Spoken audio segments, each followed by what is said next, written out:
ბათუმელებისა და ნეტ გაზეთის დამფუძნებელს მზია ამაღლობელს მოსამართლე ნინო სახელაშვილმა 2 წლით თავისუფლების აღკვეთა მიუსაჯა. სახელაშვილმა მედია მენეჯერს წაყენებული ბრალი გადაუკვალიფიცირა და ნაცვლად პოლიციაზე თავდასხმისა ის პოლიციის მიმართ ძალადობას ან წინააღმდეგობაში ცნო დამნაშავედ. მზია ამაღლობელს ბათუმის პოლიციის უფროსის ირაკლი დგებუაძისთვის სახეში სილის გაწვნის გამო ბრალი სისხლის სამართლის კოდექსის 353 პრიმა მუხლით ჰქონდა წარდგენილი, რაც 4-დან 7 წლამდე პატიმრობას ითვალისწინებს. გადაკვალიფიცირების შემდეგ მას ბრალის 353 მუხლის პირველი ნაწილით წარადგინა, რომელიც საზოგადოებრივი წესრიგის დამცველის მიმართ წინააღმდეგობას მუქარას ან ძალადობას გულისხმობს და სასჯელის სახით ითვალისწინებს ჯარიმას ან შინაპატიმრობას ვადით 2 წლამდე, ან და თავისუფლების აღკვეთას 2-დან 6 წლამდე. განაჩენის გამოტანის შემდეგ მედიასთან კომენტარი ადვოკატმა მაია მწარიაშვილმა გააკეთა. მისი თქმით, მოსამართლის გადაწყვეტილება სახის გადარჩენის მცდელობაა და მას სამართალთან საერთო არაფერი აქვს. დაცვის მხარე მზია ამაღლობელის განაჩენს სააპელაციოში გაასაჩივრებს. ის რასაც მზიას ასე ვთქვათ, ბრალად ჰქონდა შერაცხული, არ არის თავდასხმა პოლიცია. ამიტომ თავისთავად ცხადია, მოუწიათ მათ ამის აღიარება, თუმცა 353 მუხლი ისეთივე სამართლებრივი აბსურდია. ნებისმიერ შემთხვევაში ეს არ არის განაჩენი, ეს არის დასჯის აქტი. დამიჯერეთ, ეს არის დასჯის აქტი. განაცხადი, რომ ამ ადამიანს ჯიან სწორად პოლიტიკური ღირებულებითი არათავსებადობის გამო მათთან და სწორედ იმისთვის, რომ მათი თამაშის წესებით არ ითამაშა. ამ მუხლის პირობებში, რომელიც ისეთივე უკანონოა, რომელიც იქნებოდა 353 პრიმა, დღეს სასამართლოს შეეძლო გამოიყენებინა როგორც ჯარიმა, რომელსაც გადააკონვერტირებდა თავისუფლების აღკვეთის იმ ვადაში, რაც მზია მოიხადა და გაათავისუფლებდა. ხალხს 7 თვე თავისუფლების აღკვეთა სილის გაწონისთვის, რომელსაც დანაშაულთან საერთო არაფერი არ აქვს, საკმარისი არ არის. ერთი რომ შეეძლო ჯარიმის გამოყენება და დარბაზიდან განთავისუფლება და შეეძლო პირობითი მჟავრის დადება, რაც ყველაზე მთავარია. მზია ამაღლობელისთვის განაჩენის გამოტანას მხარდამჭერთა უმრავლესობა ბათუმის საქალაქო სასამართლოს წინ ელოდა. გადაწყვეტილების გამოცხადებას ისინი საპროტესტო შეძახილებით შეხვდნენ.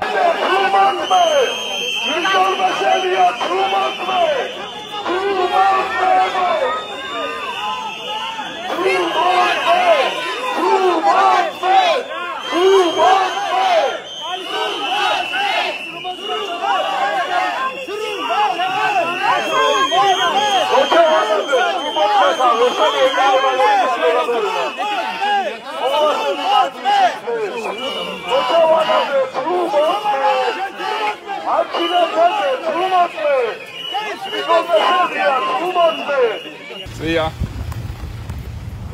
ძალიან მაგარი ხარ, ყოჩაღაც. ბათუმის საქალაქო სასამართლოს დატოვებისას მოქალაქეებმა მზია ამაღლობელი მხარდამჭერი შეძახილებით გააცილეს.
სასამართლო დარბაზში ისევე როგორც წინასხდომებზე ამაღლობელის მეგობრებთან, კოლეგებთან და ოჯახის წევრებთან ერთად საქართველოს მეხუთე პრეზიდენტი სალომე ზურაბიშვილიც იმყოფებოდა. მისი შეფასებით გამოტანილი განაჩენი აჩვენებს, რომ რეჟიმს გამბედაობა არ ყოფნის უკან დაიხიოს, ან თავისი ბოლომდე გაიტანოს.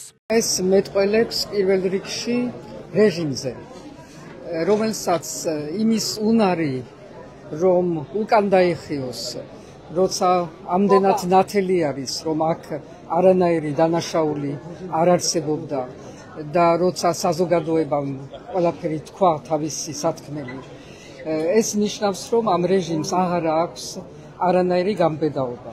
არც იმისი რომ თავისი ბოლომდე გაიტანოს, არც იმისი, რომ ნამდვილად დაიხიოს უკან. რჩება სადღაც ამ ნეიტრალურ ზონაში, საიდანაც გონია რომ გამოძვრება და ვერ გამოძვრება. აქ არ დამთავრდა ეს ბრძოლა, ჩვენ ვნახეთ მზიას ტოტალური შემართება, რომელიც ძალიან დიდი იმედის მომცემი არის და რომელიც არის ყველასთვის ჩვენთვის ძალიან დიდი მაგალითი. და ამას ეს ხელისუფლება ვერანაირად ვერ დაამარცხებს. ამაღლობელისთვის სასჯელი 2 წლიანი პატიმრობა მისმა კოლეგებმა შეაფასეს. საკმაოდ მძიმეა 2 წელი ცოტა არ არის, როცა იცი რომ ადამიანი უდანაშაულო ხარ და აგრძელებს ჩვენზე ძალადობას, ჩვენზე სისასტიკეს ეს ხელისუფლება, აი ამ რეპრესიული გადაწყვეტილებებით, განაჩენებით, რეპრესიული კანონებით, დამოკიდებულებით და აჩვენებს ისეთ სასტიკ სახეს, როგორიც აჩვენა არაერთ გზის თუ ქუჩაში, თუ სასამართლოში, თუ აღმასრულებელ ხელისუფლებაში და პარლამენტშიც. სადაც ისეთ კანონებს იღებენ, რომ ფაქტობრივად თლიანად ლამის დახურონ ქართული მედია. ქვეყანაში ხარ, იურიდიული კანონები შედა ყველა მარიცის, მაგრამ ქართული ენა ყველა მეცის. და სიტყვა თავდასხმა რას ნიშნავს ყველა მეცის. შესაბამისად გასაგებია, რომ ეს არ იყო თავდასხმა, ვერ გააправეს ვერანაირად საკუთარ მომხრეებშიც, 4 წელი იყო ძალიან დიდი და ეხა ვითომ სათქმელი რო ქონდეთ, თუ საკუთარი მომხრეებისთვის რომ აი 4 ხო არა, 2 წელი მიუსაჯა და რაღაცა რომ მათ ტროლებს და ბოტებს ქონდეთ სალაპარაკო, მაგრამ მინდა იცოდნენ რომ ეს მუხლი რომელიც მას მიუსაჯა, შეეძლო მას ჯარიმაც გამოეყენებინა ამ მუხლით, რაც გადააკვალიფიცირა. პირობითიც გამოეყენებინა და ასე შემდეგ. ასე რომ რაღაც საუბარი იმაზე რომ რაღაცა მუხლი არ ზნეოდა საშუალებას არ გამოვა. გადაკვალიფიცირებას რაც შეეხება, რა ვიცი, ჩანს აქაც როგორც ჩანს ბრალდების პოზიციის სისუსტე იმდენად რომ ის საწყისი როგორ დავარქვა ამბავი თუ რაც უნდათ საფუძვლად დადებოდა მათ შორის ტელეფონის გვახსოვს ხომ დღეს მოსამართლემ თქვა თუ სწორად გავიგონე ტელეფონი დაუბრუნდესო რაც უკავშირდებოდა იმ უცებ რო გამოჩნდა ხო მოწმე თუ რაღაც რომ ეს რაღაც შეკვეთილი და ორგანიზებული თავდასხმა და ასე შემდეგ. აბსოლუტური იმითი რომ მივუდგეთ ის 7 თვეც ჩემთვის უსამართლო რეალობა უკვე დამდგარი და აჩვენებს ამას, ხო. როგორც ჩანს იმისი დამტკიცებაც ხო ისეთი სიტყვა არის მიხვდა ალბათ ბრალდება თუ მოსამართლე თუ ერთად რომ არ ვიცი ალბათ საზოგადოების არც ერთ ნაწილში აღარ გავიდოდა ეგ ვერსია რომელიც ეხებოდა თავდასხმას. ეს ნიშნავს მაინც უკან დახევას მიუხედავად იმისა რომ პატიმრობაში არაფერი ესაქმება ზია ამაღლობას, მაგრამ რეჟიმი თან ვერ დემონსტრირებს უკან დახევას, იმიტომ რომ მათთვის ნებისმიერი უკან დახევა არის მტკივნეული, მაგრამ ეს მაინც არის უკან დახევა, იმიტომ რომ მე როგორც ამიხსნეს იურისტებმა, ეს მუხლი იძლევა იმის საშუალებას, რომ გასაჩივრდეს, თუმცა ეს მუხლი ასევე იძლეოდა იმის საშუალებას, რომ ჯარიმით შემოფარგლულიყვნენ.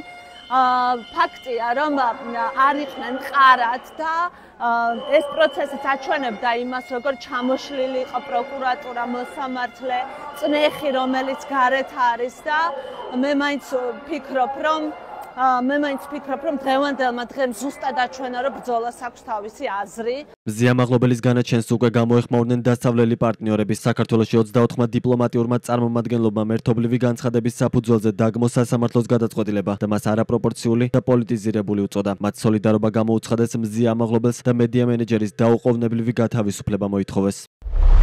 ჩვენ ავსტრიის, ბელგიის, კანადის, ჩეხეთის, დანიის, ესტონეთის, ევროკავშირის, ფინეთის, საფრანგეთის, გერმანიის, ისლანდიის, ირლანდიის, იტალიის, ლატვიის, ლიეტუვის, ლუქსემბურგის, ნიდერლანდების, ნორვეგიის, პოლონეთის, რუმინეთის, ესპანეთის, შვედეთის, უკრაინისა და დიდი ბრიტანეთის დიპლომატიური წარმომადგენლობები, რომლებიც წარმოადგენთ მედიის თავისუფლების კოალიციის წევრ ქვეყნებსა და მოკავშირე დიპლომატიურ წარმომადგენლებს საქართველოში, ვგმობთ მზია ამაღლობელის მიმართ გამოტანილ არაპროპორციულ და პოლიტიზირებულ განაჩენს, რომლითაც მას 2 წლით პატიმრობა მიესაჯა. მზია ზიამაღლობელის საქმე დამატებით დაამძიმა მისმა გაჭიანურებულმა წინასწარმა პატიმრობამ, როდესაც მისი ჯანმრთელობის მდგომარეობა და განსაკუთრებით მისი მხედველობა მნიშვნელოვნად გაუარესდა. ზიამაღლობელის საქმე და ბათუმელების რანეთ გაზეთზე განხორციელებული ზეწოლა საქართველოში ჟურნალისტების მზარდი დაშინების, დაუსჯელი ძალადობისა და სამართლებრივი დევნის მაგალითია. მედიის თავისუფლებისა და გამოხატვის თავისუფლების დაცვის კუთხით საქართველოს მიერ აღებული საერთაშორისო ვალდებულებების აშკარა დარღვევის გზით. ჩვენ კიდევ ერთხელ ვიმეორებთ 2024 წლის 20 დეკემბერს მედიის თავისუფლების კოალიციის მიერ გავრცელებულ განცხადების გზავნილს. გმობთ ჟურნალისტებსა და მედიის წარმომადგენლებზე ყველანაირ ძალადობასა და მათ დაშინებას. ჩვენ სოლიდარობას ვუცხადებთ მზია ამაღლობელს და მოუწოდებთ მის დაუყოვნებლივ გათავისუფლებას.